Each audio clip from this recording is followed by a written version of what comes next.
사랑합니다. 한번 고백을 해보겠습니다. 주님의 이름으로 사랑합니다. 오늘 주제는 시민권입니다. 시민권. 여러분들은 모두 시민권을 갖고 계시죠? 어느 나라 시민권 갖고 계시죠? 하늘나라. 아멘. 전 대한민국이라고 원고에 써왔는데 하늘나라. 아멘. 맞습니다. 여러분들 다 하늘나라 시민권 갖고 계십니다. 아이고 뭐 설교할 게 없는 결론 내버리셨네. 그래도 준비한 게 있으니까 쭉 가보겠습니다. 자, 대한민국 시민권 갖고 계세요, 여러분. 하늘나라 이중국적이시네요. 그러면 자, 대한민국 안에서 살면 우리가 어떤 시민권 가지고 살아가는지 실감하지 못할 때가 많죠. 그런데 다른 나라 입국하면서부터 우리가 어느 나라 시민권 가졌는지 알게 되죠. 이렇게 쓰게 되지. 그 비행기에서 쓰잖아요, 그렇죠? 코리아라고 이렇게 쓰잖아요. 자, 한국 사람이 한국 시민권을 가지고 한국에 사는 게 당연한 거겠죠? 근데 한국 사람이 한국에 사는 것 가지고 뭐라고 하는 사람 아무도 없죠. 근데 한국 사람이 한국 시민권 가지고 미국에 살기 위해서는 이때부터는 조금 절차가 복잡해집니다. 비자도 신청해야 되죠. 더 오래 살기 위해서는 영주권도 신청해야 되죠. 아예 미국에 살면서 미국 사람이 되기 위해서는 시민권을 신청해야 됩니다. 영주권하고 시민권 차이가 뭘까요? 저도 한번 찾아봤는데 한국 사람이 미국에서 영주해서 사는 거, 그러니까 계속 살 수 있는 거, 영어로는 permanent resident라고 하는데 계속해서 살 수 있는 권리예요. 근데 시민권은 이제 미국 사람이 되는 것의 차이라고 할 수 있는데 이 차이가 명확하게 그려지지 않으실 수도 있어서 설명을 드려보겠습니다. 미국에 사는 한국인 영주권자는 한국 사람일까요? 미국 사람일까요? 한국 사람이에요. 그렇죠? 근데 미국에 사는 한국인 미국 시민권자는 한국인일까요? 미국인일까요? 미국인이에요. 맞아요. 그래서 미국에서 범죄를 저질렀을 경우 차이가 난다고 합니다. 영주권자가 범죄를 저지르면 추방을 해버린대요. 그리고 영주권을 뺐죠. 근데 시민권자는 자기네 나라 사람이니까 아무리 미워도 자기네 나라에서 벌 주고 다시 미국에서 살게 한다고 합니다. 그러니까 이게 영주권은 남이에요. 남 그냥. 근데 시민권은 자기네 나라 사람이죠. 자기가 자기네 나라에서 챙겨야 돼. 자, 무엇보다도 제가 가장 멋있었던 적이 있어요. 이것도 말씀을 드렸던 것 같은데 미국으로 귀화하는 사람들이 이제 시민권 받으면서 이렇게 선서하는 순간이 있는데 비디오를 틀어줘요. 거기에 오바마가 나와서 당신을 미국이 최선을 다해 보호할 겁니다. 이렇게 딱 이렇게 얘기를 해줘요. 근데 굉장히 멋있더라고요. 세계 최강대국 미국의 대통령이 영상물 비디오지만 미국이 당신을 이제 당신은 미국 사람이니까 미국이 당신을 보호할 겁니다. 이렇게 얘기하는데 굉장히 멋있다는 생각이 들었습니다. 자, 그렇다고 인터넷에서 한국이 힘이 없다고 하는 것처럼 대한민국이 힘이 없거나 대한민국 시민권이 나쁜 거는 아니에요. 제가 대학원 졸업할 때 OPT라는 것을 받았어요. 한번 이 그림 보여주세요. 이게 이제 카드예요. OPT가 뭐냐면 원래는 학생 비자를 받으면 학생 비자가 아무리 2023년까지 찍혀 있어도 제가 2020년에 졸업하면 바로 미국에서 떠나야 돼요. 공부를 안 하니까. 근데 이제 여기 이제 1년 동안 제가 인턴십을 하고 싶다고 신청을 하면 이렇게 이 카드를 줘요. 그래서 여기 살 수 있도록 미국에 사는 게 합법입니다. 이런 카드를 주는데 이 밑에 문구가 되게 무서워요. Not valid for re-entry to US가 이게 뭐냐면 미국에 1년 동안 사는 건 합법이에요. 요 기간 동안. 근데 미국에 나가서 한국에 갔다가 다시 공항에 들어와서 이제 입국 심사를 받을 때 다시 못 들어올 수도 있다고 얘기하는 거예요. 그러니까 이거는 다시 미국에 재입국하는 것을 보장해 주지 않습니다. 라고 써 있는 카드가 이 OPT 카드예요. 그래서 저도 미국에서 이제 수련목을 처음에는 하려고 한국에 가서 시험 보고 들어와야 되는데 고민이 굉장히 많이 됐어요. 이거 못 들어오면 어떡하지? 한국 갔다 와야 되는데. 근데 그때 이제 인터내셔널 디렉터라는 여자 있었어요. 그래서 야, 나 한국 갔다 못 들어오면 어떡해? 이렇게 물어보니까 그 여자가 한국은 코리아는 괜찮아. 근데 이쪽 아프리카나 이 중동 애들은 못 들어올 수도 있어. 이렇게 얘기를 하더라고요. 자, 보면 대한민국 시민권을 갖고 있는 게 외국에 나가서 살아보면 그렇게 나쁜 것은 아닙니다. 근데 코리아라 그러면 이제 미국 사람들은 잘 모르니까 사우스, 노스, 남이야, 북이야 이렇게 물어보긴 하죠. 그래서 남이라 그러면 아이고 그러냐고. 근데 이제 북이라 근데 북한은 어떻게 해야 돼? 이렇게 물어보긴 하는데 참 한국 시민권을 갖고 있는 게 다른 나라에 가서 살 때 전혀 불리하지 않은 것 같습니다. 오히려 굉장히, 물론 인종차별을 당하기도 때로는 하지만 그건 동양인에 대한 차별이고, 대한민국이란 나라가 얼마나 이렇게 대단한 나라인지 다시 한번 생각해 볼 때가 있습니다. 어렵지 않게 깨닫게 됩니다. 자, 오늘 말씀의 주인공인 바울도 시민권자였어요. 어느 나라 시민권자였을까요? 바울? 자, 여러분들 아까 얘기하셨듯이 하늘나라? 하늘나라. 예, 맞죠. 로마 시민권자였어요. 지금이라면 미국의 시민권 갖고 있는 정도겠죠. 자, 바울이 어느 날은 예수를 전하다가 매를 맞게 되기 전 그런 순간이었어요. 바울은 자신을 채찍질하려는 백부장에게 로마 시민권자를 어떻게 신문도 하지 않고 유죄인지 무죄인지 따져보지도 않고 채찍질할 수 있습니까? 나는 로마 시민권자입니다. 이렇게 얘기합니다. 자, 사도행전 22장 27절 28절 우리 함께 읽어보겠습니다. 시작. 천부장이 와서 바울에게 말하되 내가 로마 시민이냐 내게 말하라. 이르되 그러하다. 천부장이 대답하되 나는 돈을 많이 들여 이 시민권을 얻었노라. 바울이 이르되 나는 나면서부터라 하니. 자, 처음에 백부장이 바울을 신문을 하면서 막 때리려고 그랬어요. 근데 나는 로마 시민권자입니다. 이러니까 그 뒤에 있는 상관이 깜짝 놀라서 나온 거예요. 천부장이 나와갖고 이제 이렇게 얘기하잖아요. 나는 돈을 많이 들여서 로마 시민권 얻었는데 당신은 대체 어떻게 얻었습니까? 이렇게 얘기하는 거예요. 그랬더니 바울이 당당하게 뭐라 그래요? 난 태어나면서부터 로마 시민입니다.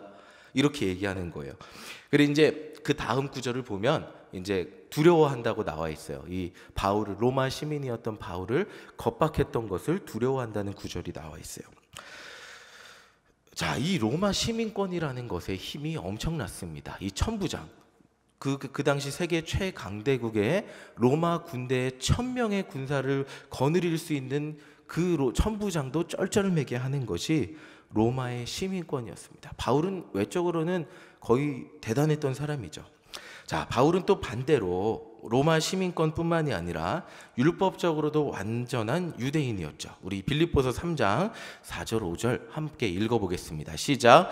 그러나 나도 육체를 신뢰할 만하며 만일 누구든지 다른 이가 육체를 신뢰할 것이 있는 줄로 생각하면 나는 더욱 그러하리니 나는 8일 만에 새 할례를 받고 이스라엘 족속이요 베냐민 지파요 히브리인 중에 히브리인이요 율법으로는 바리새인이요.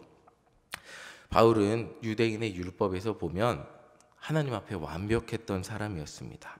바울은 로마 시민으로도 유대인으로도 아쉬울 것이 없는 사람이었어요. 아주 잘난 사람이었어요.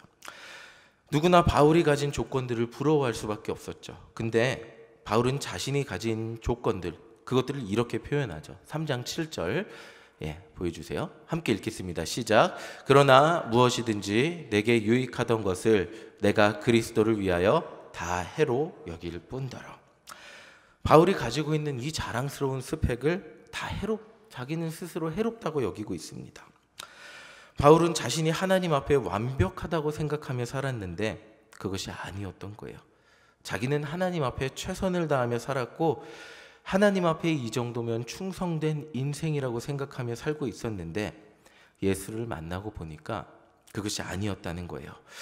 저도 이 설교를 준비하면서 만약에 현실에서 이 정도 조건을 가지고 있었다면 이것을 가지고 더 열심히 하나님 믿으면 되지 않을까요? 굳이 내가 가진 이런 조건들을 해로 여긴다고 표현할 필요가 있었을까라는 생각을 해보게 되었습니다.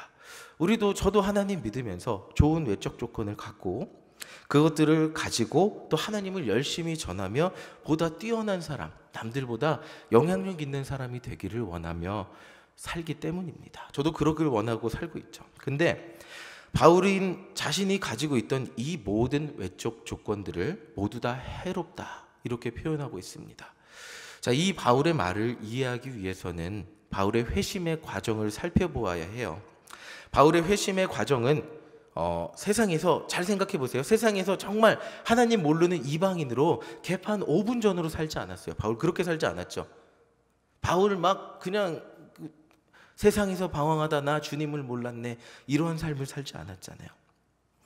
바울은 나름대로 자기가 최선을 다해 하나님을 믿었습니다. 이 정도면 의로운 사람이고, 이 정도면 구원받을 사람이고, 나 정도면 하나님이 나를 의롭다고 생각하지 않을까? 이 정도 열심 가지고 살면 하나님이 나를 인정해 주시지 않을까? 이러고 사는 사람이 바울이에요. 근데 바울이 예수님 만나고 보니까 그것이 아니었다는 것을 깨달은 거예요. 그러니까 바울이 강조하는 것은 이거예요. 여러분, 나 정도의 혈통, 나 정도의 의로운 삶, 나 정도의 열심을 가지고 살면 나는 구원받을 줄 알았어요. 근데 그것이 아니었어요. 내 열심의 끝이 뭐였냐면 내 의로움, 내 열심으로 만든 그 의로움으로 판단의 주체인 하나님의 자리에 앉아서 예수님 믿는 사람들을 핍박하고 하나님의 사람, 예수님 믿는 사람을 죽이는 것이었습니다. 근데 나는 이것을 하나님을 위해서 한다고 했는데 진짜 하나님이 원하는 것도 아니었고 진짜 하나님 위해 사는 것도 아니었습니다. 내 조건과 내 외적인 조건과 내 외적인 열심은 열심뿐이었지 하나님이 원하시는, 하나님이 의롭다 하시는 구원의 능력은 되지 못했습니다 라고 얘기하는 게 바울의 얘기예요. 빌립보서 3장 8절 우리 함께 읽어보겠습니다. 함께 읽겠습니다. 시작. 또한 모든 것을 해로 여김은 내 주 그리스도 예수를 아는 지식이 가장 고상하기 때문이라. 내가 그를 위하여 모든 것을 잃어버리고 배설물로 여김은 그리스도를 얻고.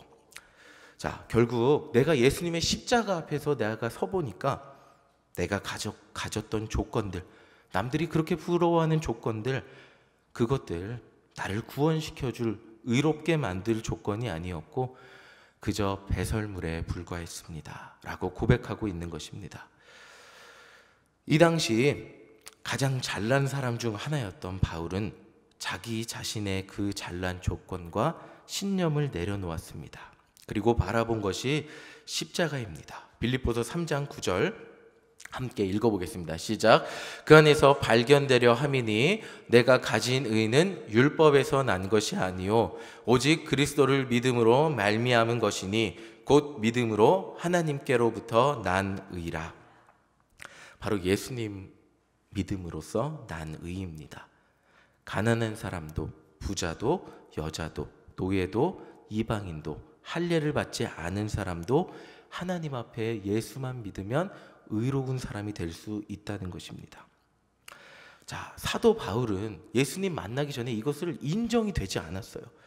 그렇게 완벽하고 엘리트로 살았던 사람이 유대인으로서 혈통도 완벽하고 로마 시민으로서 사회적 기득권을 가지고 살던 엘리트가 나랑은 게임도 안 된다고 생각하며 부정하다고 상종도 하지 않았던 저 로마 구석에 시궁창에 더러운 노예들, 초대교회 많은 사람들이 노예라 그러잖아요. 저 노예들 냄새나고 화차는 일하고 이방인이고 하나님을 모르고 음란과 호색에 빠져서 악하게 살던, 나랑은 게임이 되지 않던, 나는 하나님이 선택한 사람이고 의로운 사람이고 율법의 의대로 모든 것을 이루고 살던 내가 저 사람들과 같은 형제와 자매가 될 수 있다고 절대 생각하지 않았습니다. 근데 예수를 만나고 보니 저 사람이나 나나 똑같은 죄인이었다는 거예요. 내가 그렇게 의롭게 산다고 생각했는데 결국 예수님 앞에 서게 되니 내가 상종하지 못할 사람이라고 생각했던 그 사람은 예수님이 구원하기 원하시는 형제였고 자매였다는 사실이에요. 이것을 사도 바울은 예수님 만나기 전에는 깨닫지도 못하고 받아들이지도 못했습니다. 그러니까 예수 믿는 자들 다 죽이러 다녔죠. 그러나 십자가의 구원의 은혜를 깊이 깨달은 뒤에는 변화되었습니다. 나는 아무리 잘났어도 죄인에 불과하구나. 내가 죄인이라고 부정하고 무시했던 저 밑바닥 사람들, 노예와 같은 사람들, 그 사람들도 나도 똑같은 죄인이구나. 하나님은 저 사람들도 나도 똑같이 사랑하셔서 예수님을 이 땅에 보내셨구나. 그리고 저 사람들도 나와 같이 예수님만 믿으면 구원받을 수 있구나. 이것이 핵심입니다.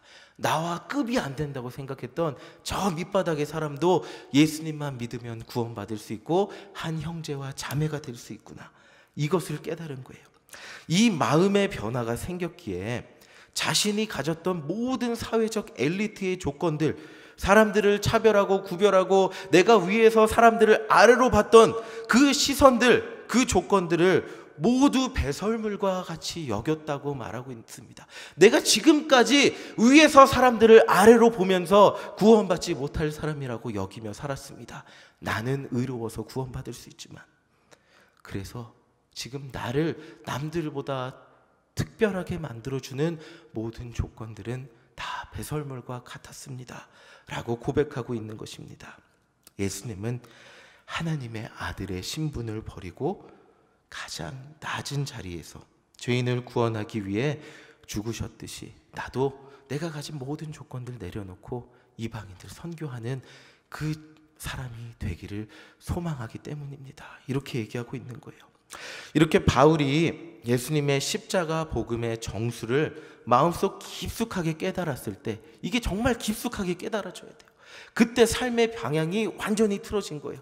빌립보서 3장 10절 11절 우리 함께 읽겠습니다. 시작. 내가 그리스도와 그 부활의 권능과 그 고난의 참여함을 알고자 하여 그의 죽으심을 본받아 어떻게 해서든지 죽은 자 가운데서 부활에 이르려 하노니. 이제 사도 바울은 하나님 앞에서 온전히 사는, 의롭게 사는 방법을 수정해요. 이전에는 내가 열심히 살면 이 정도면 하나님이 나 구원해 줄 생각하며 살았거든요.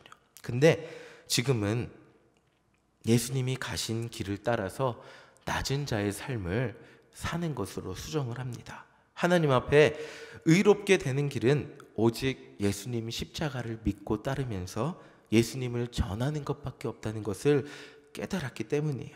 이 길에만 예수님의 십자가 부활이 있다는 것을 깨달았기 때문이에요. 그래서 바울은 이전에는 상상하지도 못했죠. 예수를 전하다 감옥에 갇혔어요. 그 가장 낮은 자리에서도 기쁨으로 이 확신을 가지고 편지를 쓰고 있는 거예요. 내가 복음을 전하다, 예수님 전하다가 고난을 당하기도 합니다. 감옥에 갇히기도 합니다. 근데 지금 감옥에 갇혀 있고 냄새나는 그 아무도 알아주지 않는 매를 치는 감옥에 있지만, 나는 내 혈통과 외적 조건들을 강조할 때보다 의로워졌습니다. 예수님을 믿던 사람들을 열심으로 핍박할 때보다 의로워졌습니다. 결국 나는 예수님이 가신 그 길, 십자가의 고난의 길을 따라가는 것, 그 길을 갈 때 내가 의로워지고 있음을 깨닫고 있습니다. 그리고 그 길 끝에는 부활의 영광이 있는 줄 믿고 나아가고 있습니다. 이렇게 고백하고 있는 것입니다. 우리 14절 함께 읽어보겠습니다.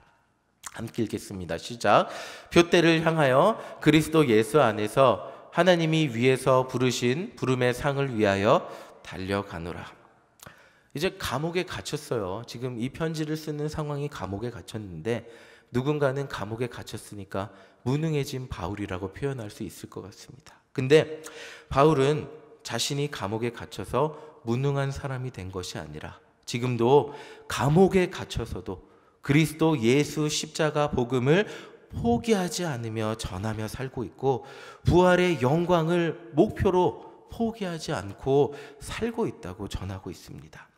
그래서 전에는 당하지 않았던 것들, 당하지 않아도 됐던 것들, 이 잘난 사람이 밑바닥까지 내려가서 예수를 전하다 모욕을 당하고 매를 맞고 죽을 고비를 넘기고 무시를 당해도, 어떤 상황에도 나는 예수님을 포기하지 않고 예수를 전하며 살겠다고 말하고 있는 것입니다. 결국 사도 바울은 이것을 바라보고 있었기 때문이에요. 3장 20절 우리 함께 읽어보겠습니다. 함께 읽겠습니다. 시작. 그러나 우리의 시민권은 하늘에 있는지라 거기로부터 구원하는 자 곧 주 예수 그리스도를 기다리노니. 바울은 그 잘난 로마의 시민권보다 하늘의 시민권을 기뻐하며 살았습니다. 사람들이 제가 미국에서 왔다고 하면 물어보는 것이 있어요. 미국이 좋아요? 한국이 좋아요? 이렇게 물어봐요. 제가 뭐라고 대답할까요? 미국이 좋아요? 한국이 좋아요? 전 당연히 한국이 좋습니다. 예. 저는 한국 시민권을 가진 사람이기 때문이죠. 미국이 좋은 점도 있는데 7년을 살았어도 왠지 모를 낯선 느낌이 있었어요. 그래서 여행 가면 좋아요. 막 낯선 데 온 것 같으니까. 근데 7년 만에 한국에 돌아왔는데 편안했어요. 네. 물론 조금씩 변하긴 했지만 김밥 천국은 그대로 있었고 김밥 천국의 가격만 올라가더라고요.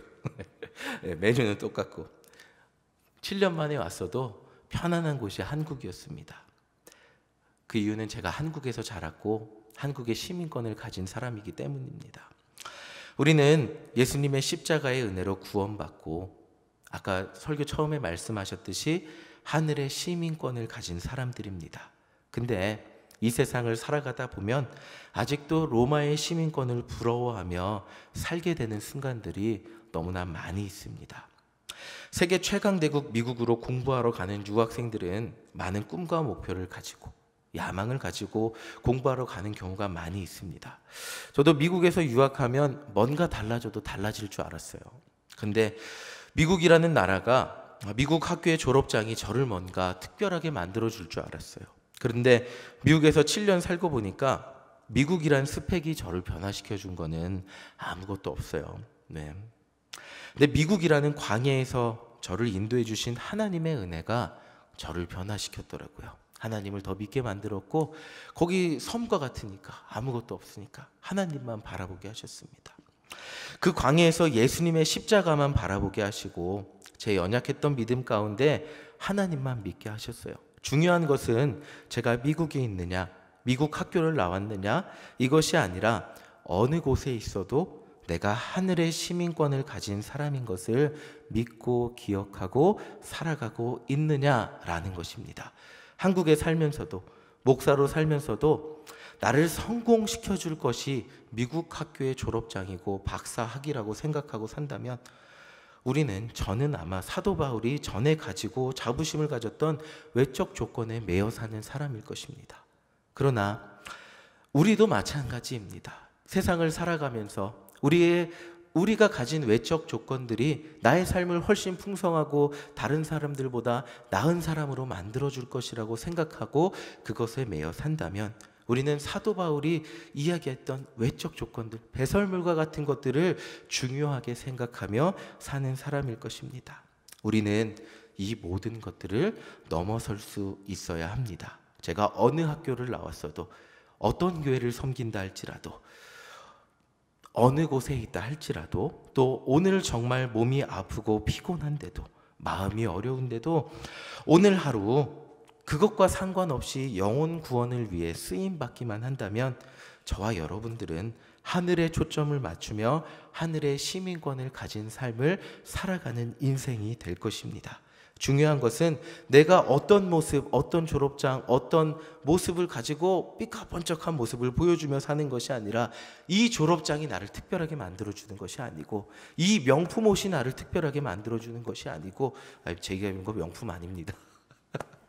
네, 내가 가진 어떤 것들이 나를 특별하게 만들어주는 것이 아니라 오직 하늘의 시민권, 그 시민권을 가지고 하나님 뜻대로 부활을 향하여 나아가는 것.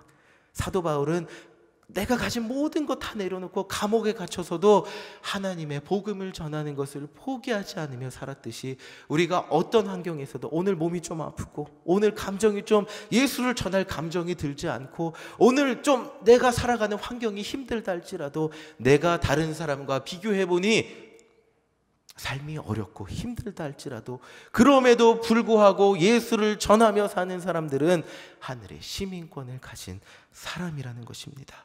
중요한 것은 내가 스스로 잘나지는 것이 아니라 지금 나의 작은 모습도 하나님의 뜻을 위해 사용하시는, 다시 말해 하나님이 우리를 사용하셔서 하나님의 뜻을 이루어가는 하나님의 은혜 가운데 사는 것이 하늘의 시민권을 둔 하늘의 자녀의 삶이라는 것입니다.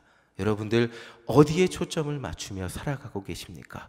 사도 바울이 말한 배설물입니까? 아니면 저 표대입니까? 부활의 영광을 따라 저 표대를 바라보며 오늘 하루도 예수 그리스도를 전하는데 예수 그리스도의 기쁨이 되는데 나로 인하여 내가 가는 그곳이 기쁨과 평강과 은혜가 넘치는 그곳이 되기를 간절히 소망합니다. 사도 바울이 가는 그곳이 어느 곳이든 교회가 이루어졌음을, 교회가 개척이 되었음을 생각하길 우리는 기억해야 됩니다. 여러분이 가는 그 어느 곳에도 예수님이 주신 웃음과 기쁨이 넘치고 복음이 선포되고 또 하나님의 은혜가 넘치는 그곳이 되기를 간절히 소망합니다. 우리 이 시간 함께